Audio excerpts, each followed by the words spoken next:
Hello, beloved ones. Hamilton here, the Freedom Illuminator. I'm wondering who's going to join me today and where are you joining me from? I'm just going to share this live video to my groups quickly, and then we're going to connect and let's make love. Like I said, we are always making love. We get to choose. Are you going to make love with life or not? And I choose to make love with life. So here we are. Me is my name, and I'm a Freedom Illuminator, helping you to break free from generational imprints, parents, habits, curses, and hexes, so that you can embody your extraordinary self and connect to your highest self, the highest expression of who you are. That sounds good, right? Because when you are your highest expression, that means you are connected to your unique signature blueprint. And the question is, where are you resisting who you are? And here's what I want to talk about. Until you release the resistance, you're not going to receive what you desire. And what am I talking about? Where you are and where you want to be, the only gap is the resistance. And when we're talking about what you desire and where you at, whatever resistance that is, which often comes through because I don't want to be here, I don't want to be experiencing this. And the truth of it is, if you resist the problem, you resist the solution. So we're going to start with that. And at times you want something, you want more money, you want a loving relationship, you want your health to change. But when you are sitting there in that moment, in that pain, you curse your body. You don't like being in that. You don't like your experiences. You don't like everyone who somehow contributed to you being there. And you expect that you're going to create something better, which doesn't happen. This is why the present moment is important. You get to be here. You get to feel. You get to embrace the present moment, because the only chance that you have for you to change things is by being in the present moment. And when I'm talking about the resistance, often it's not about what you want, where the resistance is. The core of the resistance is resenting who you are. Ooh, I find this a lot, especially when it comes to I'm gonna just call them witches, wizards, intuitives. When it comes to people embodying their higher self, that is, who am I besides who I was told I was? What is my unique signature blueprint? What is my truth? And often, when you are so attached to whatever you were told you were, you're not gonna receive yourself. That means you're not gonna receive your gifts. And when you don't receive your gifts, your abilities, that means you are not speaking your truth. You are not expressing your soul truth. You are not even listening to that higher self, to that inner voice that is whispering to you. You may hear that there is something better, there is something to experience, there's more to create. And because you are connecting to that and hearing that from the ego of, I'm going to be this big person, yes, you run with that. But what would it take for you to embrace that, to give birth to that? It takes you looking at how things are. What is it that makes you uncomfortable? What is it that right now, when you look at it, it doesn't fulfill you? And the reason why, when it comes to embracing who you are, it's difficult is because sometimes it's gonna, I would say, cost you something, in the sense of sometimes you may find yourself in a relationship, in a marriage that is not in alignment with your unique relationship blueprint. You may find yourself in a work or even doing a business that is not in alignment with who you are. But as people say, I've invested a lot of time in this marriage. I've been married for 20 years. I've done this. I've been in this career for long. I've done all this studies. I've got this qualification. So it's kind of like I'm going to lose something if I change and follow the path that my soul is calling me to follow. This is why often people do not want to be who they're called to be, who their soul know they're here to be, to express themselves as. And I'm talking a lot about your gifts because it's quite interesting that we live in a world where, when it comes to who you are, your gifts, the magic that you are here to create, it's kind of like you have to come out. Hey, I'm here. I'm a quantum witch doctor. I'm here. I'm this medicine woman. I'm here. I'm all this because it's something that is not common. We when it comes to being intelligent, it's more like based on the qualification. But when it comes to this, because it's not fully accepted, we are comfortable with being who we are not.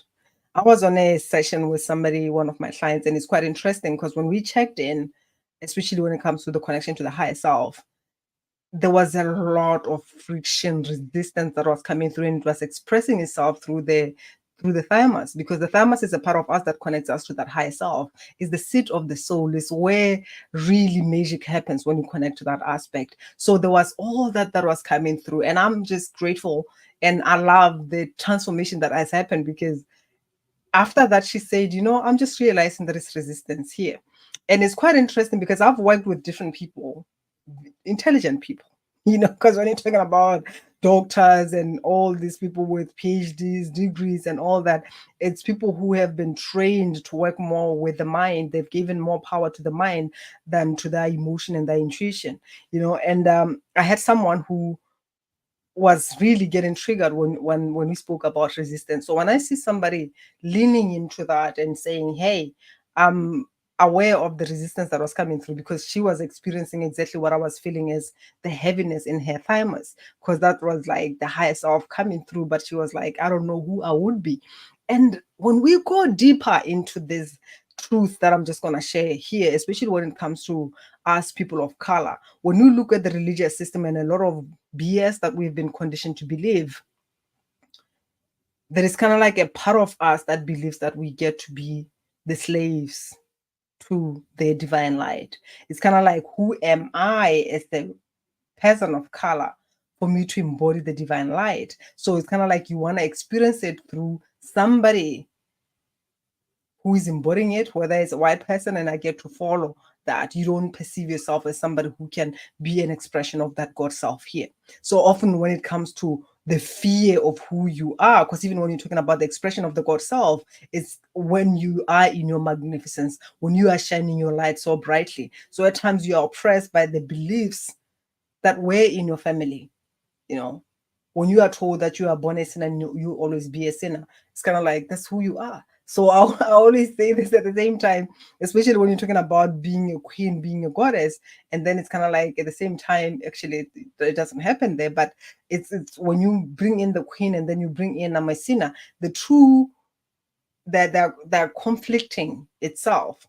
So the question is, which one is more dominant? And when you look at all these beliefs, they have been running in our lives for many generations, in our ancestral lineages, right? So if you have a gift, that desire to be expressed through your intuition and all that, you're gonna suppress it because it's going against whatever beliefs that you were brought up in, is going against, especially as a person of color, that you can embody the divine light. It's kind of like, I have to wait for somebody to give me permission. I have to wait for somebody that I can be a slave for.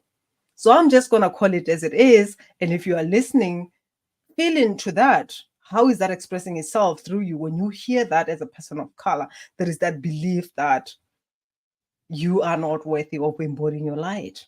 Obviously, there is a resistance that is bigger than that. There is a part of you, especially even when you look at the history and all the slavery and all that, there is a part of you that is still somehow holding into the BS that you just get to be a slave, especially if the ancestors are also coming through to say it's not safe. So these are the things that often will interfere with your truth, often will interfere with you embodying your gifts. If I've had a lot of people who come through, and even the masculine, especially when it comes to you embracing your intuition, your emotion, connecting to that magic, your creative energy, and all that, what often comes through, it can be the masculine that is holding you back. I mean, it happens for some people, it's the feminine, for some people, it's the masculine.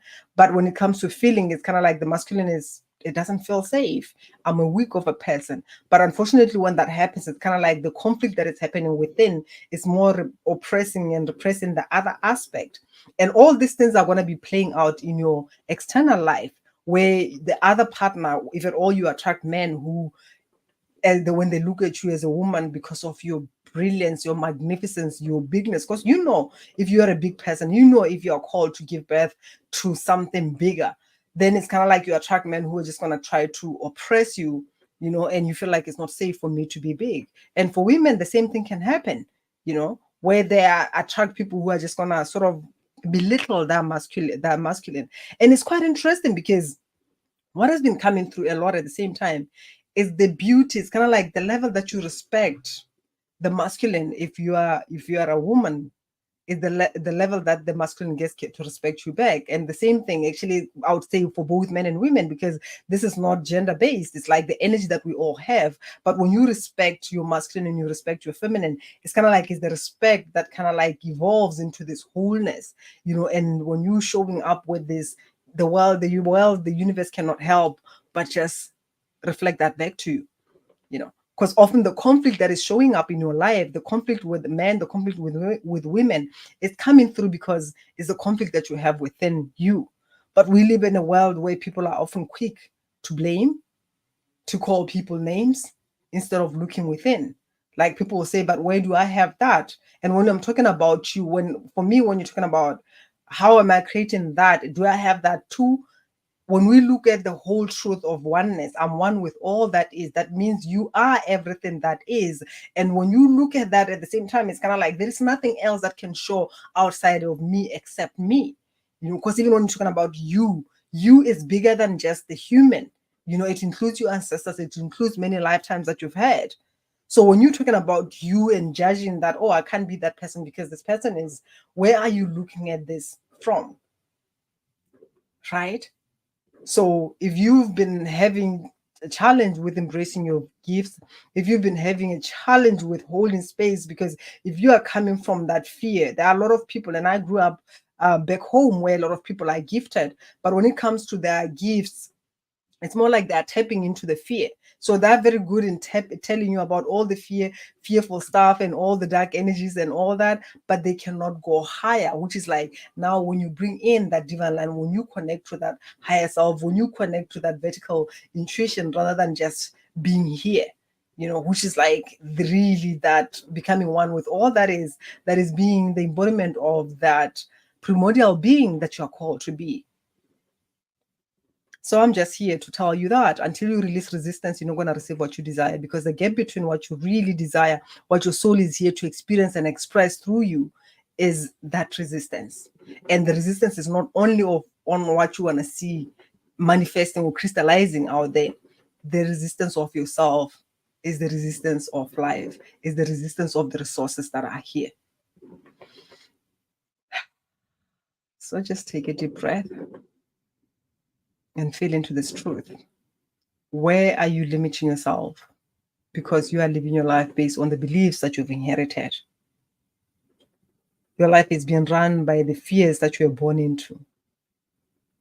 You are showing up not as your authentic beingness, which means you are not in alignment with your unique signature blueprint of the health that you desire. You are not in alignment with the unique signature blueprint of the wealth that you desire. You keep on creating the same thing in relationship, going from maybe one addict to the other, or creating a cheater to another cheater. It's kind of like it's a repetition of everything. And you wonder what the heck is going on. Yet you know that you are this amazing being. At times you embrace this amazingness, but you don't want to look at this not so amazingness, because it's not like it's not amazing, but it's what you have denied because of what you learned. But the moment to shine the light in that, which is where I come in as an illuminator, let's shine the light on this so that you can see the beauty that you are, so that you can see that these shadows are protecting something. But what are they protecting? Are you curious enough to say, how would it be like if I'm not operating from, if I'm this magnificent, grand beingness, I may lose something? Because what if there is more to gain? Because if you are holding to people who are operating from fear, if you are holding to people where you have to downplay who you are, whether it's to sustain friendship, to sustain family, to sustain relationship, it's going to cost you something. And what's the point of you losing yourself to sustain things that were not true at all? And at the core of this, most of you are not telling yourself the truth. People out there, when it comes to this whole toxic positivity, are lying to themselves. You are lying to yourselves. You're not willing to look at things as they are. I'm unfulfilled. I'm not happy here. This is making me uncomfortable. You run to say, oh, I'm this positive. I'm going to act as if. And I'm not saying that actually act as if, honestly. Honestly, I'm not into that. How about just looking at things as they are? Because for you to take action and change things, it starts with you acknowledging I'm not really being my true self. I am not free in my relationship. I don't like the work that I do. I don't express the truth of my soul. I truly desire. What is it that you desire? But I'm afraid that if I get to have this, I'm going to attract people who only want to receive from me. I'm afraid that if I receive this, I'm going to be so flipping brilliant and it's going to upset other people. And you are trying to protect this aspect that is afraid of upsetting other people. And that means you're going to be surrounded by inauthentic, fake, and phony people as you are also being fake and phony. Is that what you want? What kind of relationship do you desire to have? What do you want to experience? Do you want to make love to life, or you just want to continue being in that contraction? If you're fucking this magnificent thing, what's wrong with you just being flipping magnificent, flipping shining your light and allowing everybody to choose whatever that they choose? Because those who are really meant for you, they will be around. And those who are not, they'll move. And that's fine. Because when you've healed the wound of wanting to be loved, you're going to love them anyway. But isn't it better to be with people who are genuinely loving rather than being with fake and phony people just because you want to have people around? You're afraid of losing something, because if you are not being yourself, you're not going to attract what you desire, and you're going to be surrounded by people who are not even true to you. So that means you are not experiencing true love because you are not being your true self. You are not sharing your truth because your fear of not being loved or not being liked is higher. So if you feel that there is something that your soul is here to give birth to, if you feel that you've betrayed yourself for a long time, if you know what your soul desires, whether it's that orgasmic relationship, whether it's whatever wealth that you desire, you gotta say it to yourself. Because one of the reasons when I'm talking about resistance, sometimes you want flipping more money, but there is a part of you who is ashamed of that. You're ashamed that if you say you want it, maybe you won't be perceived as loving, maybe you won't be perceived as spiritual enough, especially when I look at the spirituality where most people, they separate the two, or even the beliefs where we go back to say, for you to find your place in the kingdom of God, you got to give up the material stuff. But it's not about the material stuff. The question is, who you being? Does the material stuff define you or not? Because if you're afraid of being, maybe losing who you are and not being a nice person, that means there is a nice part and not nice part of you that needs to be seen. And it doesn't even serve you if you deny yourself to have what you want because you think that it's going to help you to be nice. You are not being nice to yourself. You are pretending to be nice. You are wearing a mask to other people, but deep within you, you resent the life that you are living because you know that's not what you deserve. You know that it's not in alignment with your unique signature blueprint. So I just came here to make love with you a little bit on a magical Saturday. So whenever you're listening to this, let me know what came through. But most importantly, book a call below, whatever the word, book a call below, since I'm giving you an intro to African ancient quantum medicine. And I'm just making that clear. African ancient quantum medicine. That means I'm a healer. That means I'm not practicing under whatever religion, because I get these questions a lot. So if you have any questions about, so are you a pastor or whatever, I'm not a pastor. I'm just using my gift, which is not dependent on any religion. So if you feel called to say that I want to look at my life, I have a problem that I'm struggling with, whether it's health or whatever, because when you look at all these things, you are having that pain, you are having that diagnosis or whatever that is because of a part of you that is resenting something, a part of you that you have pushed in the dark for a long time, and it has spoken for a long time, but you were not willing to listen. So the only way that it can express itself is by everything falling apart, even your health falling apart. And if you want somebody who can restore your health, that is, you have permanent healing, and not only that, but attract soul aligned relationship and abundance, you are at the right place. I'm not doing the theory, I do the work at a deeper cellular level. So if you want real transformation, book a call and let's have a conversation. I love you and I wish you a wonderful, magical, and orgasmic weekend. Much love. Bye bye.